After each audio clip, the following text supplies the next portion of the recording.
সত্যি বিভিন্ন প্রকার কৃষিকাজের মধ্যে দিয়ে দেশের যে উন্নয়ন হচ্ছে। এই যে ধানের বীজের কথা শুনলে এক সময় আমরা ধান পেয়েছি বিঘা 6 থেকে 7 মণ, এখন বিঘা 40 মণ।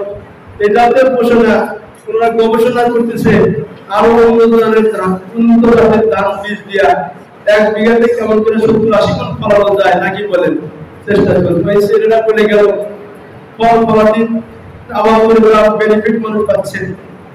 তো বলতে যেটা এই ডিজিটাল যুগে কৃষির উন্নয়ন, কৃষি অফিসারদের গবেষণা এবং তাদের মেহনতের বদৌলতে আজকে দেশ অনেকটাই উন্নতির পথে আসছে।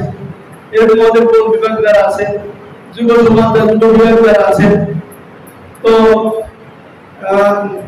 এরপরে প্রশাসনের যে বিল্ডিং রাস্তাঘাট উন্নয়নের জন্য যে অফিসারগুলো রয়েছেন সকলেই এখন দেখা যায় এখানে হলেও আন্তরিক। আমরা তাদেরকে খেদমত চাই, সেবা চাই। আমরা তাদের পাশে থেকে দেশ এবং জাতির উন্নয়ন কিভাবে করা যায় তার সর্বোত্তম চেষ্টা করা থাকবে ইনশাআল্লাহ।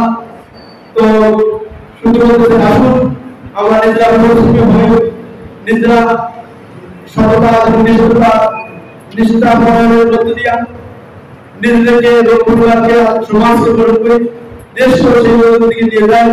মহান আল্লাহ আমাদের সকলকে এই আজকে যে সেক্টরে থাকি সেখান থেকে দেশের কল্যাণে মানুষের সেবায় নিজেদেরকে নিয়োজিত থাকার অভিজ্ঞতা করুন। এগুলো সকলকে ধন্যবাদ জানিয়ে শেষ করছি। আসসালামু আলাইকুম ওয়া রাহমাতুল্লাহ।